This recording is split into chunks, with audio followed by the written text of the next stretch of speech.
Isso a todos. Hoje estaremos em mais uma lição da Escola Bíblica Dominical, onde estaremos estudando na lição de número 2 a respeito da sublimidade das bênçãos espirituais em Cristo. Lição número 2, também segundo trimestre do ano de 2020, e que o tema da revista fala a respeito da Igreja eleita, redimida pelo sangue de Cristo e selada com o Espírito Santo da promessa. Então hoje nós vamos falar a respeito das bênçãos espirituais em Cristo para a igreja. Amém?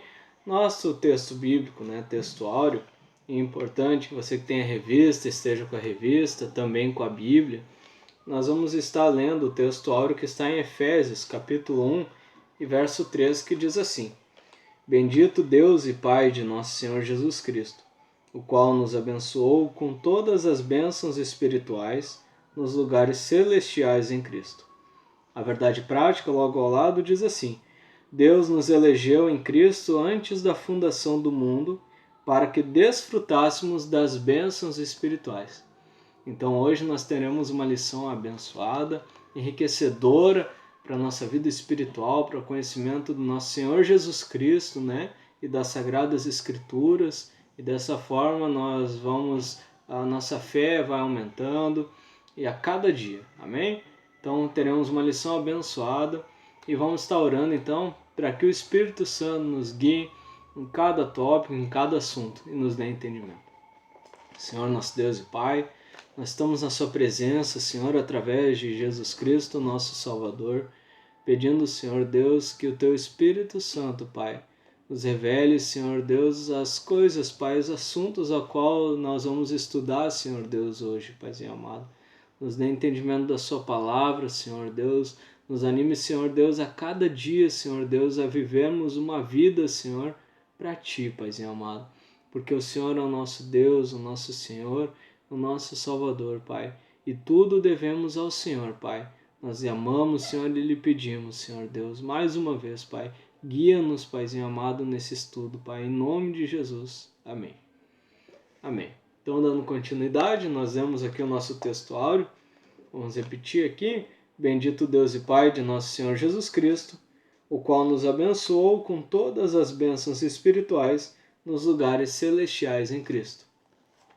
A leitura bíblica, para que nós possamos entrar na lição, está lá em Efésios, capítulo 1 ainda, assim como foi na aula passada, mas agora a partir do verso 3, verso 4 e depois do verso 9 ao 14, que diz assim: Bendito Deus e Pai de nosso Senhor Jesus Cristo, o qual nos abençoou com todas as bênçãos espirituais nos lugares celestiais em Cristo, como também nos elegeu nele antes da fundação do mundo, para que fôssemos santos e irrepreensíveis diante dele em amor, descobrindo-nos o mistério de sua vontade, segundo o seu beneplácito que propusera em si mesmo, de tornar a congregar em Cristo todas as coisas, na dispensação da plenitude dos tempos, tanto as que estão no céu como as que estão na terra. Nele, digo, em quem também fomos feito herança, havendo sido predestinados conforme o propósito daquele que faz todas as coisas, segundo o conselho da sua vontade, com o fim de sermos, para louvor da sua glória, nós que primeiro esperamos em Cristo, em quem também vós estáis, depois que ouvistes a palavra da verdade, o evangelho da vossa salvação, e tendo nele também crido, foste selado com o Espírito Santo da promessa, o qual é o penhor da nossa herança, para a redenção da possessão de Deus, para louvor da sua glória. Então nós vamos ter a lição dividida em 3 tópicos. Em cada tópico nós vamos estudar a respeito de uma parte da palavra a qual nós vemos aqui. Amém? Vamos estudar então a respeito da nova posição em Cristo, o que é a nova posição em Cristo. Vamos falar a respeito da realidade de uma vida cristocêntrica nesse mundo e vamos falar a respeito do papel que o Espírito Santo desempenha no plano da salvação. Amém? E de que o Espírito Santo de Deus, ele é o penhor da nossa herança. Amém? Então esses são os tópicos. Em cada tópico nós vamos entender um pouquinho a mais da palavra do Senhor a respeito de cada assunto que lemos aqui nesses versículos bíblicos de Efésios capítulo 1. Né? Lemos o verso 13 e 4, depois do 9 ao 14. Bom, a introdução diz assim: nessa lição vamos abordar a grandeza, a excelência e a perfeição do projeto divino para conceder bênçãos espirituais aos seus escolhidos. Desde a eternidade, aprove a Deus executar um plano de restauração e reconciliação com a humanidade caída.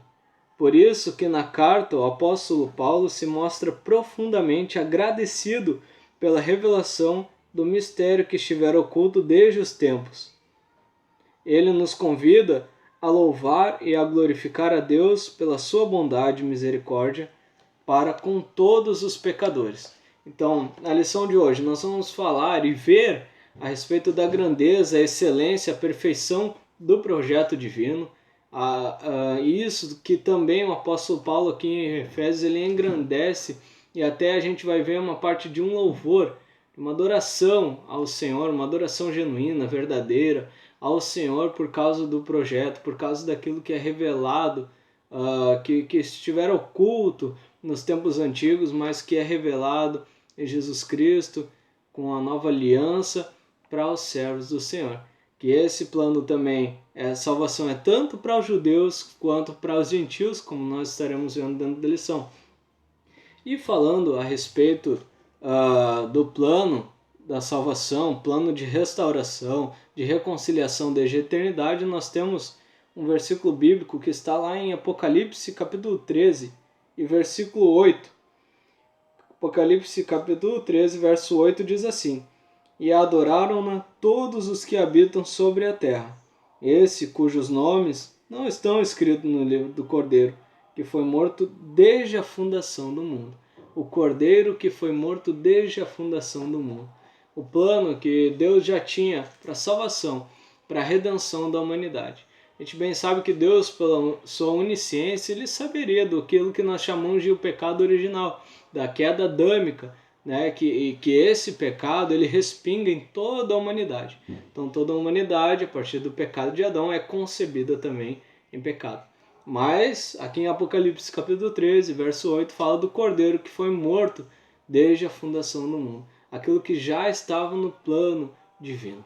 Né? A gente sabe do plano divino, né? O plano de Deus, que ele vem executando através dos séculos para a salvação, para a remissão das pessoas, das almas. Outro ponto que a gente vê é o agradecimento de Paulo pela revelação dos mistérios ocultos, né? Isso que nós já havíamos comentado e que esse também vai ser um assunto abordado na lição. Bem, continuando então, vamos adentrar ao tópico 1. O tópico 1 vai falar assim: no passado estávamos perdidos e condenados à morte eterna, mas por sua infinita graça, Deus nos outorgou em Cristo o privilégio da salvação. E agora nós vamos ter 3 subtópicos. O primeiro fala sobre a doxologia. Né? Tem um conceito já na outra página sobre doxologia, que é a manifestação de louvor e enaltecimento a Deus através das expressões de exaltamento e de hinos também ao Senhor. Isso que é a doxologia, a manifestação de louvor e enaltecimento a Deus. Só que a doxologia ela deve ser seguida de uma adoração verdadeira, para que ela seja recebida a Deus. A gente sabe que existe a diferença entre louvor e adoração. Aquele que louva ao Senhor, louva em agradecimento ao Senhor pelos feitos, pelas coisas que o Senhor tem feito. Louva ao Senhor por causa daquilo que fez na sua vida, pela graça alcançada, por algo. Mas aquele que adora o Senhor, esse adora, e adoração é em espírito e em verdade. A adoração é em vida, a forma de viver. É a forma de um adorador de viver, nós vamos falar disso também.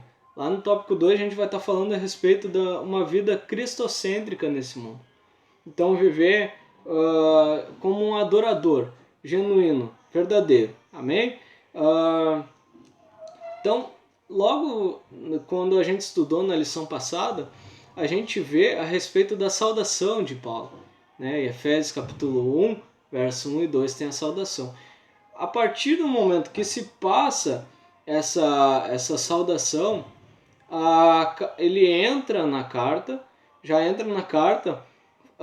com um hino de gratidão ao Senhor, né? Demonstrando a sua gratidão ao Senhor e falando a respeito do mistério revelado, né? Então a gente vê aí uma verdadeira adoração, né? Uma adoração real, com entendimento daquilo que o Senhor fez, daquilo que o Senhor alcançou aos seus servos, né? Aos judeus, tanto aos judeus como aos gentios. Então a gente vê a gratidão do apóstolo Paulo e ele também levando isso para os irmãos efésios, né? Para que eles tivessem também nos seus corações essa gratidão ao Senhor, e da mesma forma como chegou a nós, que nós também tenhamos essa gratidão ao Senhor por aquilo ao que nós foi alcançado pelo Senhor, por sua graça, por sua misericórdia. Amém? Tópico 2 vai falar das bênçãos espirituais. E aqui está bem frisado aqui, obviamente, que as bênçãos espirituais não são materiais. Amém? Há alguns lugares, alguns tipos de pregações que não são pregações genuínas, né? Algum tipo de palavra que também não é palavra genuína, que exalta e fala a respeito das bênçãos materiais. A gente vê esse caso, né? Na teologia da prosperidade, teologia coach, todas essas coisas que existem, que fazem parte do dia a dia, amém? Que atraem multidões, que põem no centro de tudo o homem. É uma pregação antropocêntrica, que fala a respeito do homem, das suas necessidades. Mas Deus ele não está preocupado, não é a maior preocupação de Deus isso, de que um homem tenha carro, tenha casa, tenha isso, tenha aquilo, tenha tudo aquilo que quer, tenha o suficiente para viver e muito mais. Não, a palavra de Deus ela não ensina isso, é muito pelo contrário. Jesus ele morreu na cruz por uma causa muito maior, por uma causa eterna. Nós não podemos estar esperando em Deus, esperando em Cristo somente aqui, nessa nossa vida terrena. A gente deve ter expectativas de alcançar o céu, de que seremos salvos, né? E quanto à expectativa do céu, a gente pode criar a maior expectativa que seja. Quando a gente fala expectativas, a gente lembra também da frustração. Porque o que é a frustração? A frustração é quando a gente lança uma expectativa que é muito maior ao que é a realidade. Então, quando a gente lança expectativa, e a partir do momento que nós vivemos uma realidade que é mais baixa, que está num nível menor do que a realidade, então nós sofremos uma frustração.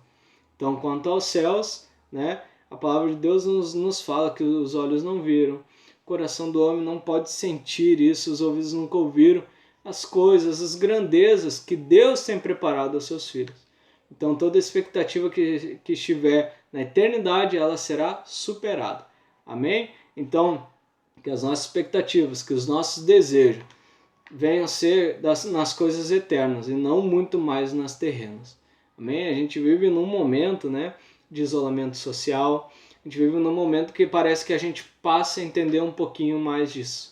Que a gente larga tantos outros compromissos que seriam impossíveis de se adiar, de se deixar de fazer.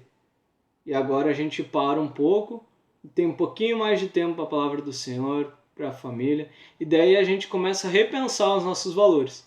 Então esse é um momento que a gente está vivendo na prática. Muita coisa da palavra do Senhor nós estamos vivendo na prática e dá para se pensar nisso. Falando-se nisso, nós precisamos abrir as nossas Bíblias em 1 Coríntios, capítulo 15, verso 19.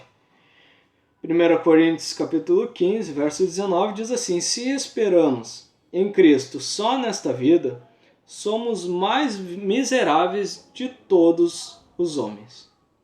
Amém? Então não esperamos em Cristo somente nessa vida, mas esperamos em Cristo na eternidade, naquilo que há no porvir. E no mais, o viver para Cristo, viver em Cristo, é carregar a cada dia a sua cruz, negando-se a si mesmo e obedecendo o Senhor na boa, perfeita e agradável vontade do Senhor. Amém? Mas falando das bênçãos espirituais, né? Não são bênçãos materiais que Paulo fala aqui. São bênçãos espirituais. E aqui já em Efésios, a gente tem 8 dessas bênçãos espirituais citadas. Na lição, a gente já pode ler ali quais são essas bênçãos e também os versículos que elas estão. Primeiro, Deus nos elegeu para sermos santos, que está no verso 4. Verso 5, predestinou-nos para sermos filhos. Terceira bênção, nos fez agradáveis para si. Quarta, remiu-nos por meio do sangue de Cristo. Quinta, escolheu-nos para sua vontade redentora. Revelou-nos a palavra da verdade. Selou-nos com o Espírito Santo da promessa. E oitava, ainda garantiu a validade da promessa, de que engloba tudo isso. Então, quando a gente tem em vista essas bênçãos prometidas do Senhor para os seus filhos, a gente percebe que para nós não nos falta outras coisas. Muito pelo contrário, se nos falta uma coisa é agradecer ao Senhor pelas bênçãos que Ele tem nos alcançado. Então que nós venhamos ter isso em mente. Dobrar os joelhos mais para agradecer do que para pedir para o Senhor.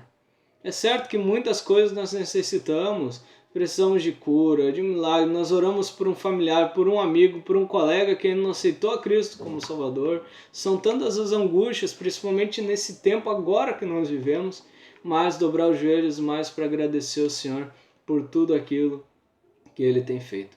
E principalmente por aquilo que pela sua graça nós recebemos em Jesus Cristo. A remissão do pecado, todas as coisas, o selo do Espírito Santo, que nós vamos falar daqui a pouquinho mais. Então essas são coisas que vêm de Deus. Amém? E tudo veio dele, tudo é dele, tudo é para ele. Que a nossa palavra, como a lição mostra, seja a mesma de Paulo. Bendito seja Deus. Amém? Que venhamos glorificar e exaltar ao Senhor. E trazendo aquele ensino que nós tivemos da doxologia, né? De exaltar ao Senhor, mas exaltar ao Senhor verdadeiramente, como um adorador que adora ao Senhor, que louva ao Senhor com verdade no seu coração. Falando a respeito da nossa nova condição, subtópico 3, já finalizando aqui o tópico 1, fala da nova condição sobre a expressão em Cristo, de estar em Cristo. Vamos abrir a nossa Bíblia, né, para falar da nova vida em Cristo, lá em 2 Coríntios, capítulo 5. Vou achar aqui, 2 Coríntios, capítulo 5, e verso 17, que fala assim: assim que, se alguém está em Cristo, nova criatura é. As coisas velhas já passaram, eis que tudo se fez novo.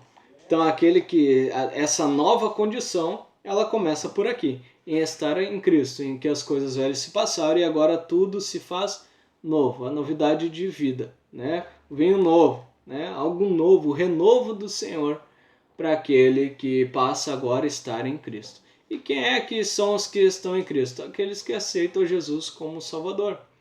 Lá em João 1:12, diz assim, ó, que aqueles que recebem o nome de Cristo, que recebem a Cristo, esses são tidos ou é-lhes dado o poder de serem feitos ou chamados filhos de Deus.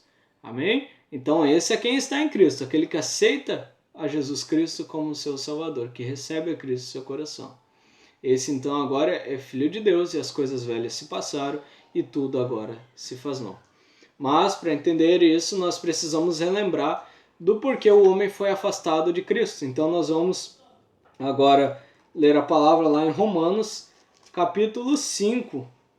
Romanos capítulo 5, verso 11 até o 15.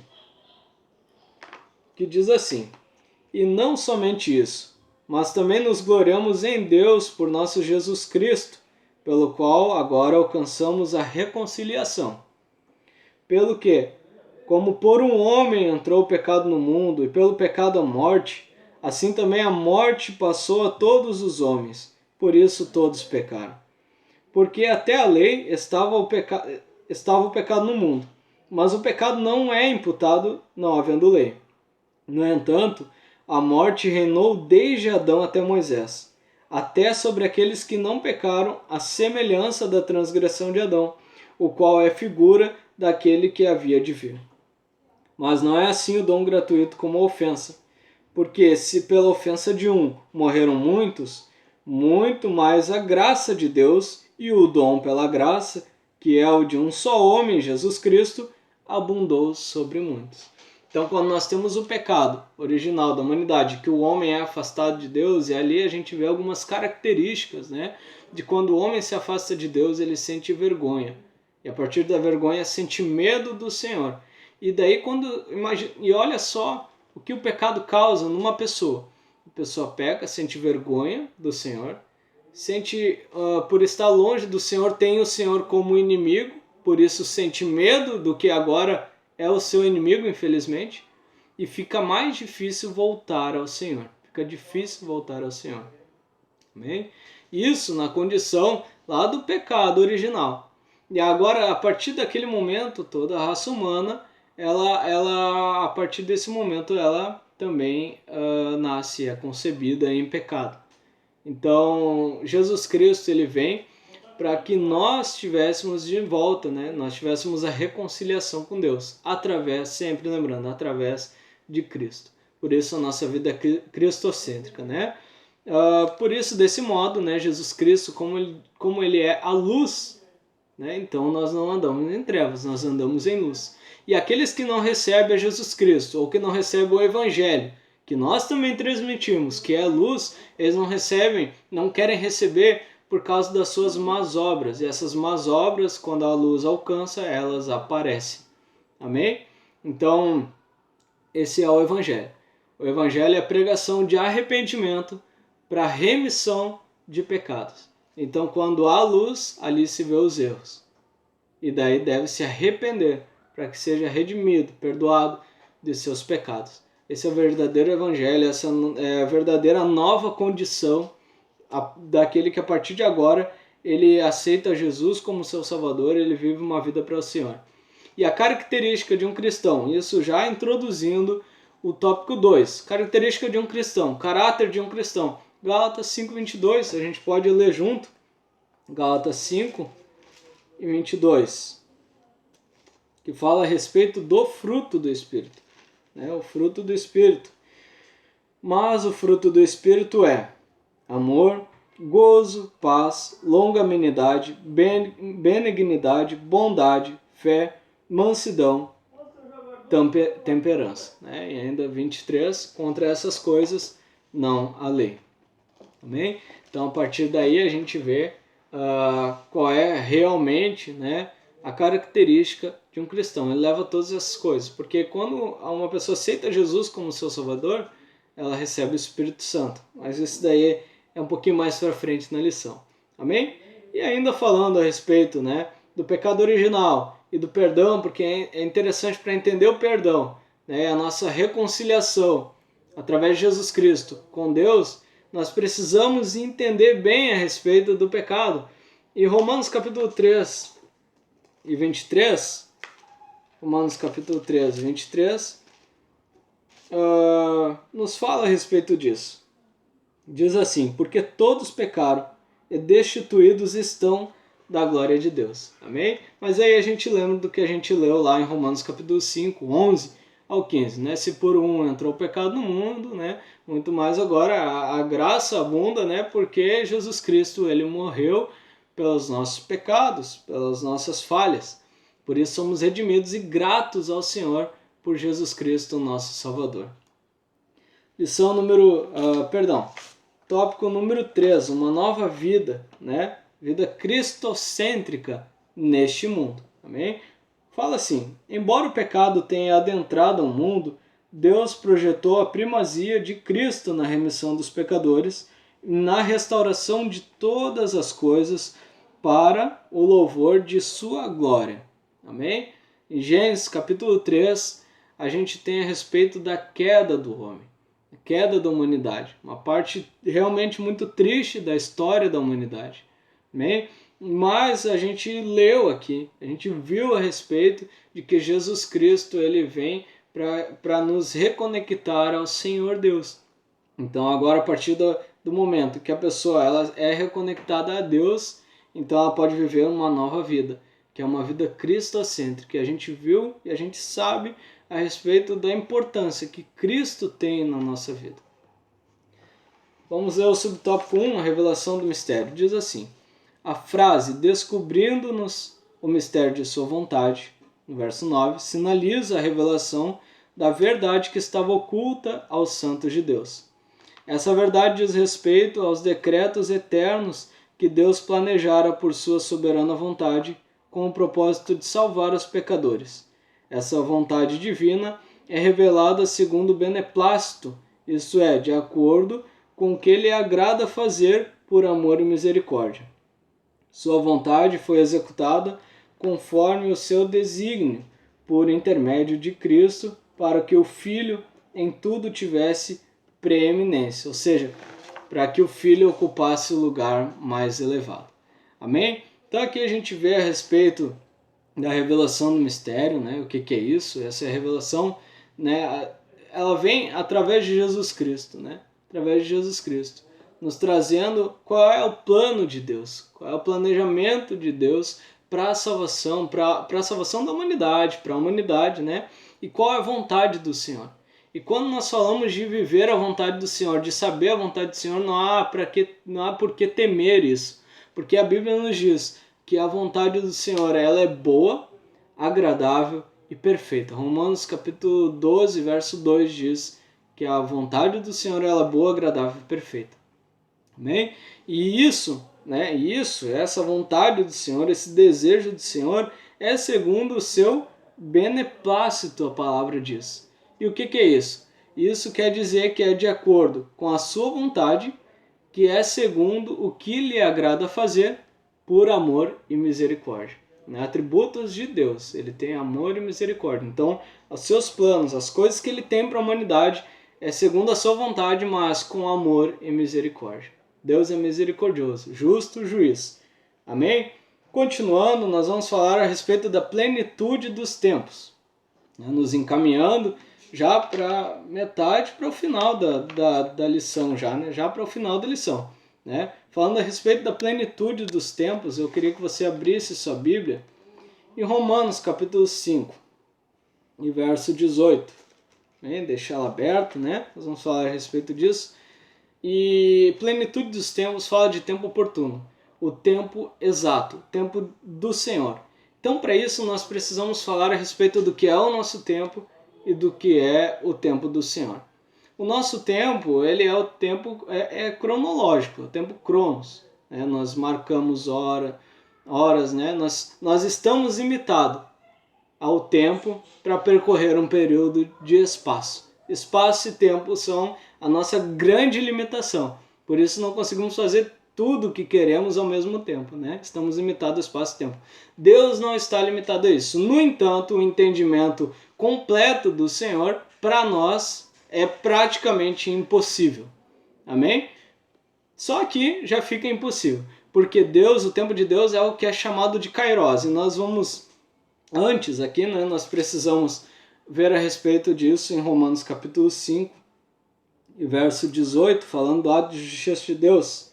Romanos capítulo 5, verso 18. Pois assim, como por uma só ofensa veio o juízo sobre todos os homens para condenação, assim também por um só ato de justiça veio a graça sobre todos os homens para justificação de vida. Falando da plenitude dos tempos. A gente deve gravar essa palavra, né? Que essa é a expressão maior do amor de Deus, que é Jesus Cristo tendo morrido na cruz, e pelo seu ato, né, foi nos dado o direito de justificação, e, como a palavra nos diz, a plenitude dos tempos, né, da vontade do Senhor, do tempo de Deus. Deus ele não é limitado, como nós estávamos falando, a espaço e a tempo. Deus ele não é limitado às coisas. Deus... já ouvimos algumas pessoas dizer que Deus ele age no momento correto, no momento certo. Imagine que nem quando a gente termina de falar a palavra agora, a gente falou exatamente no momento certo, no agora, no presente. É como se sempre a gente vivesse já falando do futuro, né? Já vivesse no passado falando do futuro. não é verdade? Porque o tempo passa depressa, né? A gente marca às vezes minuto, mas esquece que tem os segundos, tem os milissegundos, né? Tem essas outras unidadezinhas de medida, né? Que nos mostram o quanto o nosso tempo é realmente precioso. E falando a respeito disso ainda, desse tempo, falando do nosso tempo, sabe, a gente não pode examinar a nossa vida e ver quanto tempo nós vivemos longe do Senhor. Longe ou fazendo qualquer coisa que não fosse a vontade do Senhor. E o que é a vontade do Senhor? Como é que a gente sabe o que é a vontade do Senhor? A gente sabe se nós estamos vivendo a vontade do Senhor, se nós estivermos vivendo o plano original de Deus. Qual é o plano original de Deus? Deus criou criaturas que fossem seus adoradores. Então, se nós estivermos vivendo o plano original de Deus, nós estamos na vontade de Deus. Caso contrário, não estaremos na vontade de Deus. Bem? Então, todo o tempo que nós vivemos longe da vontade de Deus é de extrema importância nós olharmos para esse tempo e pensar que agora, nos próximos dias, próximos meses, horas, anos que a gente tem de vida, nós devemos recuperar esse tempo esse tempo que também era precioso, mas que nós perdemos, né, de louvar ao Senhor. Nós realmente, né, olhar para essas coisas e ver que agora é hora de recompensar esse tempo perdido e fazer a vontade do Senhor. Importante é entender o chamado de Deus para a sua vida. Isso é muito importante, né? O ministério que Deus tem para a sua vida. E o ministério, o chamado de Deus para a sua vida, nada mais é do que cumprir o ID do Senhor na forma com a qual o Senhor lhe chamou, desempenhando o serviço, o trabalho com a qual o Senhor lhe chamou. Seja na área do ensino, alguns na área da música, na área da pregação, do pastorado, de tantas outras áreas, da missão, do evangelismo, são tantas as formas com a qual Deus pode lhe usar. Então entenda o seu chamado, isso é sua vida com Deus e sua vida para Deus. E é de extrema importância entender o chamado do Senhor para a sua vida. Seguindo então, subtópico 2, né? Falando a respeito, subtópico 3, nós vamos ver aqui a primeira parte desse subtópico 3 que diz assim, né? Falando do louvor da sua glória. O apóstolo Paulo enfatiza que as bênçãos são destinadas aos crentes judeus e gentios, a igreja.